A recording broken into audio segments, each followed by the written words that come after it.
Hello बच्चों, कैसे हैं आप लोग। आई होप सब लोग घर पे होंगे, सेफ़ होंगे और सबसे इम्पोर्टेंट बेटा पढ़ाई कर रहे होंगे। ठीक है, चलो देखो, आज हम लोग हमारे फर्स्ट चैप्टर ऑफ केमिस्ट्री को कंटिन्यू करते हैं, जिसमें हम बात कर रहे थे मैटर्स इन आर सराउंडिंग।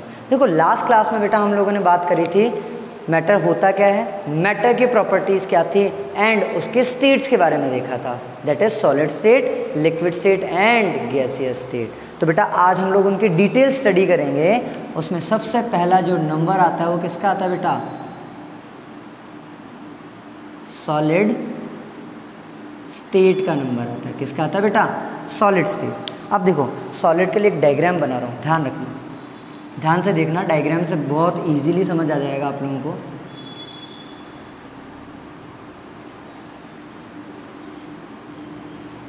ठीक है, यहाँ पे हम लोग बात करेंगे सॉलिड की, एक साथ बात करते हैं। सेकंड हम बात करेंगे किसकी, लिक्विड स्टेट की। और थर्ड हम लोग थोड़ा इसको हम पास में बना लेते हैं बेटा। ठीक है, इसको थोड़ा सा हम, वरना स्पेस हमारे पास कम रहेगा, तो हम इसको एक काम करते हैं, थोड़ा सा इधर शिफ्ट करते हैं।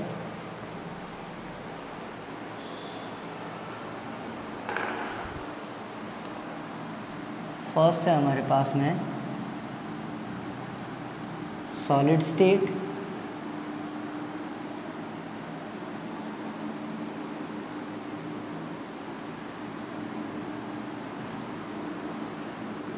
ठीक है बच्चों। सेकंड हम लोग बात करेंगे बेटा किसकी,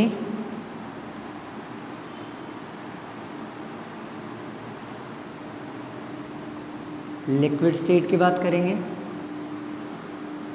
उसके लिए भी सेम एक हमने ब्लॉक डायग्राम बना लिया। ठीक है, और ध्यान से सुनेंगे बेटा। और थर्ड हमारे पास है बेटा कौन सा, गैसियस स्टेट। किसके बारे में बात करेंगे बेटा, गैसियस स्टेट के बारे में हम लोग आज बात करेंगे। ठीक है, उसके लिए भी सेम ही ब्लॉक डायग्राम हमें बनाना है, बस ध्यान देना है कि वो होगा किस तरीके से। देखो, ब्लॉक डायग्राम मैंने सब लोगों के लिए क्या किया, सेम ही बनाया है, लेकिन अब डिफरेंस क्या होगा। देखो, सॉलिड क्या होता है, सारे पार्टिकल्स के बीच में फोर्स ऑफ अट्रैक्शन बहुत ज़्यादा, क्यों, क्योंकि फोर्स ऑफ अट्रैक्शन ज़्यादा रहेगा तो एक पर्टिकुलर शेप मिल जाएगी। हमने बात करी थी ना सॉलिड के लिए, सॉलिड के लिए क्या बोला था, फिक्स्ड शेप। शेप कैसी होती है, फिक्स। तो सॉलिड के, देखो सॉलिड में पार्टिकल्स का जो अरेंजमेंट होता है वो होता है इस तरीके से।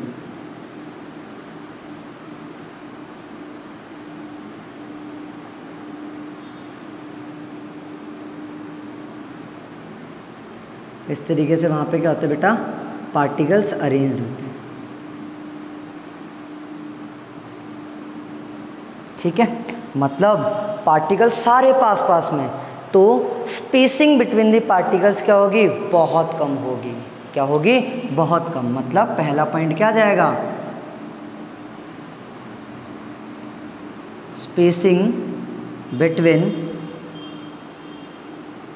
पार्टिकल्स इज वेरी लेस, और इसकी वैल्यू होती है ऑलमोस्ट अबाउट 1 एंगस्ट्रॉम। और 1 एंगस्ट्रॉम का मतलब होता है बेटा 10⁻⁻10 मीटर। कितनी स्पेस होती है इनके बीच में, मतलब ये जो पार्टिकल्स के बीच में स्पेसिंग है ये कितनी है हमारे पास में, 1 एंगस्ट्रॉम है, मतलब 10⁻⁻10 मीटर के इक्वल है। याद रहेगा बेटा। ठीक है, दूसरा क्या, सॉलिड का शेप कैसा होता है, फिक्स होता है। तो सेकंड प्रॉपर्टी हो जाएगी, सॉलिड्स हैव फिक्स्ड शेप। क्या होती है इनकी, फिक्स्ड शेप होती है। और शेप फिक्स है तो इनका वॉल्यूम भी क्या होता है, फिक्स होता है, जो कि हमने लास्ट क्लास में बात करी थी, शेप एंड वॉल्यूम। ठीक है बेटा, अगला देखो, अब इसके पार्टिकल्स के बीच में क्या है, फोर्स ऑफ अट्रैक्शन बहुत स्ट्रांग है। तो मैंने क्या बोला था, प्रॉपर्टी ऑफ मैटर के अंदर पार्टिकल्स मूव करते रहते हैं, तो इनके पास मूव करने के लिए क्या चाहिए, एनर्जी। खाना नहीं खाओगे तो घूम सकते होगा कहीं पे भी नहीं ना, तो इनके पास जो होती है एनर्जी क्या होती है, बहुत कम होती है। particles in solids have less energy। ठीक है, एनर्जी बहुत कम होगी। देखो एक टर्म बोल रहा हूँ डेंसिटी। डेंसिटी का मतलब होता है कि किसी पर्टिकुलर वॉल्यूम के अंदर कितनी चीज़ आ सकती है, जो आपने मैथ्स में भी पढ़ी है। तो देखो इसके अंदर नंबर ऑफ पार्टिकल्स क्या है, बहुत ज़्यादा है। ठीक है, तो सॉलिड्स की डेंसिटी भी क्या होती है, बहुत ज़्यादा। मैं यहाँ पे लिख रहा हूँ 4th point, solids have high density. Density क्या होगी, बहुत ज़्यादा होगी। ठीक है, और एक और टर्म बोल रहा हूँ, सॉलिड्स कैसे होते हैं, रिजिड होते हैं। रिजिड मतलब हार्ड होते हैं। तो 5th पॉइंट क्या हो जाएगा, सॉलिड्स आर रिजिड। रिजिड मतलब हार्ड होंगे। ये मार्कर है, हार्ड है ना, पत्थर होता है, हार्ड होता है ना। तो सॉलिड्स कैसे होते हैं बेटा, हार्ड होते हैं। ध्यान रहेगा। फिर हम लोग बात करते हैं किसकी, ये थी सॉलिड्स के बारे में। फिर हम लोग बात करते हैं किसकी बेटा, देखो लिक्विड की बात कर रहे हैं हम लोग। ठीक है, देखो कुछ इस तरीके से, देखो कंपेयर करो। इसके अंदर पार्टिकल्स के बीच में स्पेसिंग क्या है, कम है, इसके अंदर थोड़ी ज़्यादा है नहीं है। तो इसकी पहली प्रॉपर्टी क्या आ जाएगी, the spacing between the particles is greater than the solids. मतलब spacing between particles is greater than solids।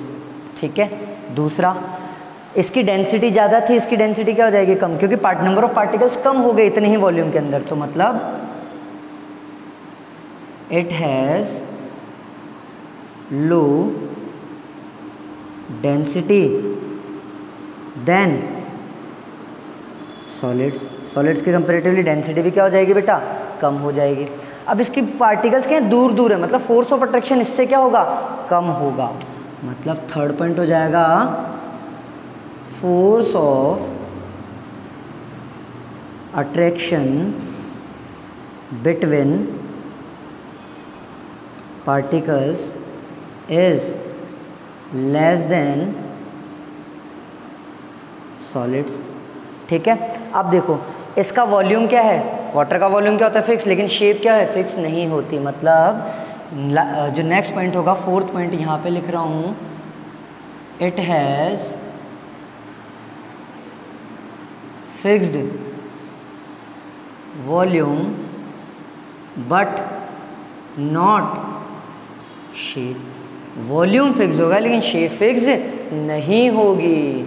समझ आया बेटा, ठीक है ना, इजी। ठीक है, हम कंपेयर करते हैं अब गैसियस स्टेट को। गैस का मतलब है ऐसे ऐसे ऐसे, मन आया तो ठीक है। देखो तो वही कंपेयर करूं, इसकी मैं लिखवा नहीं रहा हूं, इसकी मैं सिर्फ बोल रहा हूं, आप लोग लिखेंगे।